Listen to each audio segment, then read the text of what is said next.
Selamat datang dan berjumpa kembali dengan kami, Nikmah Channel. Kali ini kami akan menceritakan sebuah alur film yang sangat seru. Menceritakan tentang seorang anak yang memiliki kemampuan mengendalikan api sejak lahir yang ini pula membuatnya menjadi incaran para organisasi yang ingin memanfaatkannya. Bagaimana kisahnya? Kita langsung ke TKP. Cerita ini diawali dengan memperlihatkan sebuah keluarga, yaitu si ayah yang bernama Cooper, si ibu bernama Sarah dan seorang bayi perempuan yang bernama sebut saja Yuli. Saat ini Cooper dan Sarah sangat bahagia dengan kelahiran bayi mereka. Yuli ternyata bayi yang sangat cantik dan manis. Setelah menidurkan Yuli di tempat tidurnya, Sarah dan Cooper pun pergi ke kamar mandi mereka. Namun tiba-tiba Cooper merasa ada yang salah dengan Yuli. Dan benar saja ketika ia kembali ke kamar putrinya ia mendapati ruangannya sudah terbakar dari dalam, untung saja Cooper bisa menyelamatkan putrinya. Lalu scene berpindah ke masa beberapa tahun berikutnya di mana kini, Yuli sudah beranjak besar. Dan ia sudah bersekolah di sebuah sekolah dasar di daerah itu. Sedangkan ayahnya, berprofesi sebagai psikiater atau motivator kehidupan. Kini ia sedang kedatangan pasien, seorang wanita yang sangat ketergantungan dengan rokok. Wanita itu awalnya tidak percaya ketika Cooper mengatakan bahwa hanya dengan beberapa kali pertemuan saja ia bisa sembuh. Dan benar saja hanya dengan tatapan mata dan kata-kata Cooper saja, dalam sekejap ia bisa merasakan khasiatnya. Setelah memberikan uang jasa lalu wanita itu pun pergi meninggalkan Cooper yang kini dari kedua matanya ia mengeluarkan tetesan darah akibat dari yang pengobatan yang ia lakukan tadi. Sedangkan Yuli kini yang sedang mengikuti pelajaran biologi di kelasnya mendapatkan ejekan dari temannya kelas biologinya. Ia diejek gara-gara katak yang dijadikan buat eksperimennya ia tusuk dan mati. Lalu gurunya yang bernama Lara pun menengahinya dengan mengatakan bahwa sekarang kita bisa melihat Google untuk melihat struktur biologi katak ini jadi tidak perlu membedahnya. Namun jawaban Lara yang mengatakan ia tidak punya Google malah mendapatkan tambahan cemoohan dari semua temannya. Setelah tiba di rumah Yuli marah sama ibunya dan mengatakan ingin berhenti sekolah karena ia tidak memiliki Google, padahal semua temannya punya. Di sekolah juga Yuli mengatakan kalau temannya mengejeknya. Lalu ibunya pun menghiburnya dan mengatakan bahwa Google dan internet itu tidak baik dan sangat mahal, jadi mereka tidak mampu membayarnya. Di hari berikutnya Yuli berangkat kembali ke sekolah. Kini pelajaran olahraga dengan bermain lempar bola, siapa yang terkena bola maka ia keluar arena permainan. Setelah beberapa lama, Yuli berhasil mendapatkan bola dan melemparkan bolanya mengenai sasaran, ia pun sangat senang dan melirik gurunya. Namun tiba-tiba dari arah belakangnya, teman yang biasa mengejeknya melemparkan bola miliknya tepat ke belakang kepala Yuli. Sambil tersenyum senang temannya juga mengatakan kalau Yuli seorang pecundang. Melihat Yuli yang sepertinya marah, gurunya pun mencoba menenangkan Yuli, namun pun hilang kesabaran dan berlari menuju kamar ganti.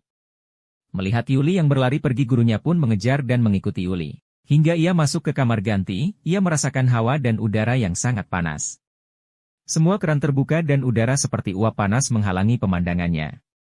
Sambil memanggil-manggil Yuli ia berjalan mendekati kamar ganti di mana Yuli berada. Tak sengaja tangan menyentuh salah satu bilik ganti, dan ia kaget merasakan dinding ruang ganti yang sangat panas. Setelah itu ia mendengar Yuli menyuruhnya pergi diikuti dengan gedoran pintu kamar ganti di mana Yuli berada. Dan setelah itu, tiba-tiba saja pintu ruang ganti itu terpental dan semburan serta hembusan hawa panas keluar dari ruang ganti Yuli dan membuat gurunya terpental ke belakang dan jatuh. Lalu dari dalam asap keluarlah Yuli dengan wajah yang sangat menyesal. Beberapa menit kemudian Cooper dan Sarah pun dipanggil ke sekolah akibat insiden ini, ibu kepala sekolah pun menjelaskan kepada Cooper dan Sarah tentang apa yang terjadi pada Yuli. Bu kepala mengatakan kalau Yuli anaknya sedikit tertutup mereka tidak tahu bagaimana cara Yuli bisa meledakkan pintu ruang ganti tanpa melukai Yuli sedikit pun. Setibanya di rumah Cooper dan Sarah sedikit bertengkar tentang Sarah yang mengatakan bahwa Yuli harus dilatih untuk mengontrol kekuatannya, namun Cooper tidak setuju. Karena ia takut kalau ketahuan oleh seseorang maka Yuli bisa ditangkap dan dikurung untuk uji percobaan. Dan di tengah percakapan itu tiba-tiba Yuli muncul dan sambil bertanya, siapa yang akan menangkapnya? Lalu dengan cepat mereka menjawab bahwa kemampuan mereka yaitu Cooper, Sarah dan Yuli tidak bisa digunakan pada sembarangan orang. Yuli pun sedikit tersinggung dan marah karena ia merasa kekacauan ini dialah yang membuatnya. Sarah yang coba menenangkannya malah tangannya terbakar dan langsung ditolong oleh Cooper. Yuli yang panik pun langsung menelpon polisi untuk meminta pertolongan, namun Cooper mencegahnya dengan alasan bahwa ibunya baik-baik saja. Scene berpindah ke tempat lain. Di sebuah tempat bernama DSI. Sebuah organisasi yang khusus menangani kemampuan orang-orang unik yang memiliki kekuatan super. Seorang kapten perempuan bernama Jen, sambil melihat monitor pelacak, kini ia menelpon agennya untuk menjalankan tugas menangkap seseorang yang mereka cari. Agen itu sebut saja namanya Rudy. Kini kita kembali ke rumah Yuli. Sarah yang tangannya terbakar kini sedang diobati oleh Cooper. Ia terluka cukup parah. Setelah selesai diperban, ia menyuruh Cooper untuk membawa Yuli pergi membeli es krim atau ke bioskop untuk menenangkan pikirannya. Setelah mereka pergi, Sarah kedatangan tamu seorang polisi wanita yang memastikan bahwa Sarah baik-baik saja karena tadi ada yang menelpon mereka. Setelah memastikan Sarah baik-baik saja, ia pun pergi. Namun baru beberapa saat polisi pergi, kini Sarah kedatangan tamu lain yang ia kenal. Rudy. Seorang agen DSI yang pastinya kedatangannya ingin membawa mereka ke markas penelitian mereka. Rudy bertanya kemana anak dan suaminya pergi, namun Sarah tidak mengatakannya. Ia lalu berusaha kabur dan melawan. Ternyata Sarah juga bukan orang biasa. Dengan kemampuannya, ia mencoba mengusir Rudy dengan melemparkan barang-barang ke arah Rudy dengan kemampuan telekinetisnya. Namun karena tangannya kini cedera, kemampuannya tidak maksimal. Akhirnya Rudy mampu melawannya dan membunuh Sarah. Di luar kini terdengar suara mobil Cooper. Dan ya, mereka sudah kembali ke rumah. Setelah menyuruh Yuli ke kamarnya lalu Cooper pun berniat pergi ke kamarnya dan melihat Sarah. Namun tiba-tiba ia melihat barang-barangnya sudah berserakan berarti ada yang tidak beres. Ia pun bergegas kembali pergi mencari Yuli. Dan benar saja, di ruang tengah rumahnya, kini Yuli sudah disandera oleh Rudy. Melihat ini, Cooper pun berusaha menggunakan kekuatan pikirannya untuk mempengaruhi Rudy. Namun Rudy yang mengetahui ini mencoba menghalangi pandangannya dari Cooper. Lalu Yuli yang kini mengkhawatirkan ibunya, mulai marah dan menggunakan kekuatannya. Hawa panas pun kini menyebar di seluruh ruangan. Lalu tiba-tiba dari pintu lemari Sarah keluar dan tergeletak sudah tak bernyawa di lantai. Melihat ibunya yang sudah tiada, Yuli pun marah dan menghempaskan hawa panasnya ke sekitarnya. Alhasil Rudy pun terhempas dan terlempar ke belakang. Dan ketika Rudy mencoba bangun kembali, Yuli pun yang sangat marah kembali mengeluarkan hawa panas yang kini disertai api ke arah Rudy.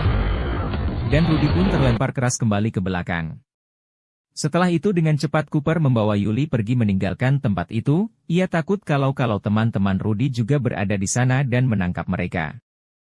Mereka pergi sejauh yang mereka bisa dan akhirnya mereka pun singgah di sebuah rumah salah satu warga yang berniat mengantarkannya ke Boston. Namun ketika mereka akan beristirahat tiba-tiba Cooper mendengar tentang berita dirinya dan anaknya di TV yang kini menjadi buronan. Ia pun menjelaskan hal itu kepada si pemilik rumah. Namun karena si pemilik rumah sudah terlanjur menelpon polisi akhirnya polisi pun datang untuk menangkap mereka. Namun ketika si pemilik rumah menjelaskan bahwa itu salah paham tiba-tiba dari arah belakang mereka, Rudy menembaki para polisi itu satu persatu. Termasuk si pemilik rumah yang ditembaki Pak Tua pemilik rumah yang terluka. Namun Rudy kemudian datang dan dengan perintah Cooper, Yuli pun disuruh kabur dan melarikan diri. Setelah itu datanglah sekelompok orang bersenjata lengkap dan pelindung mata anti-hipnotis, lalu mereka membawa Cooper dan Rudy pergi. Sementara Yuli, ia terus berlari sambil menangis ke dalam hutan. Ia tidak tahu harus pergi kemana lagi. Keesokan harinya Yuli pun terbangun dari tidurnya. Ia masih sedih mengingat tentang kematian ibunya. Lalu ia mencoba menghubungi ayahnya melalui pikirannya, namun karena ia belum terbiasa Yuli pun gagal melakukannya. Yuli juga mencoba bertahan hidup dengan memakan buah-buahan yang ada di hutan itu.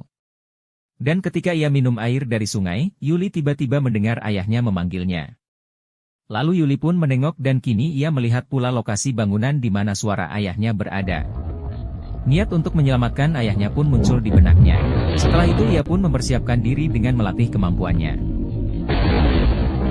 Setelah dirasa cukup menguasai kemampuannya, Yuli pun keluar dari hutan dan memasuki daerah pemukiman. Ketika ia berjalan ia diganggu oleh 3 remaja yang mengolok-oloknya. Lalu dengan mudah Yuli pun mengontrol pikiran mereka dan alhasil ia pun pergi dengan menggunakan sepeda dan jaket dari anak-anak tersebut. Tak berapa lama dan setelah mencari-cari tibalah ia di fasilitas DSI. Ternyata fasilitas ini dijaga ketat dan dilengkapi kamera CCTV di mana-mana. Lalu Yuli melihat seorang karyawan yang hendak pulang dan Yuli pun mengambil kartu identitasnya. Namun ternyata kejadian itu terpantau kamera CCTV. Setelah itu Yuli dengan menggunakan kartu tersebut mulai menyisir tempat itu dan mencari ayahnya. Ia juga mematikan beberapa kamera pengawas yang mengawasinya.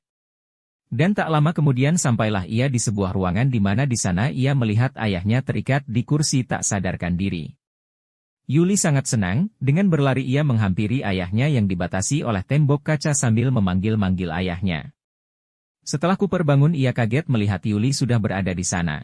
Ia juga mengatakan bahwa yang mengirim telepati bukan dirinya melainkan Rudy yang juga memiliki kemampuan sama seperti dirinya. Setelah itu Kapten Jen pun muncul dari belakang Cooper. Ia mencoba membujuk Yuli untuk bergabung dengan mereka. Namun Cooper yang tahu niat buruk mereka pun akhirnya dengan berat hati menghipnotis Yuli dengan kemampuannya dan menyuruh Yuli untuk menghancurkan DSI dimulai dari membakar dirinya dan Kapten Jen. Yuli tidak bisa melawan apa yang diinginkan ayahnya. Dengan terpaksa dan dalam pengaruh hipnotis Yuli pun akhirnya membakar Cooper dan Kapten Jen. Setelah itu ia pun membakar dan membunuh semua prajurit DSI yang mencoba menghalangi dan menangkapnya. Ia juga mengeluarkan semua tahanan di sana dengan membuka kunci sel semua tahanan dengan pikirannya, termasuk Rudy. Satu persatu seluruh prajurit DSI pun tewas. Dan kini dari depan pintu utama muncullah beberapa prajurit DSI lain dengan menggunakan pakaian pelindung api. Yuli pun langsung mencoba membakar mereka namun sayang mereka sepertinya tidak terpengaruh. Yuli belum menyerah, ia lalu mengeluarkan seluruh energinya dengan mengeluarkan hembusan api yang sangat besar. Namun seperti sebelumnya, semburan api ternyata tidak mampu menembus baju pelindung mereka, hingga Yuli pun kehabisan tenaga dan hendak ditangkap mereka ketika tiba-tiba dari arah belakang mereka, seseorang tiba-tiba datang dan menembaki mereka semua. Lalu Yuli pun melihat kepada orang tersebut. Ternyata itu adalah Rudy. Rudy yang melihat Yuli masih marah padanya, ia pun langsung berlutut dan pasrah dengan apa yang akan menimpanya. Yuli pun mulai mendekat dan mengeluarkan tenaganya untuk membakar Rudy. Namun ia menghentikannya dengan tiba-tiba ketika ia melihat dirinya di dalam cermin. Ia pun akhirnya memaafkan Rudy dan pergi meninggalkan Rudy. Rudy yang menyadari dan memahami apa yang terjadi dengan Yuli, ia pun akhirnya mengikuti Yuli. Akhirnya Yuli dan Rudy pun kini berteman. Dan film pun tamat. Nah itulah alur film cerita ini, semoga cerita ini bisa menghibur waktu Anda. Jangan lupa like, komen dan subscribe. Pesan dari admin dalam cerita ini adalah, sayangilah kedua orang tuamu selagi engkau masih melihat mereka. Wassalamualaikum warahmatullahi wabarakatuh.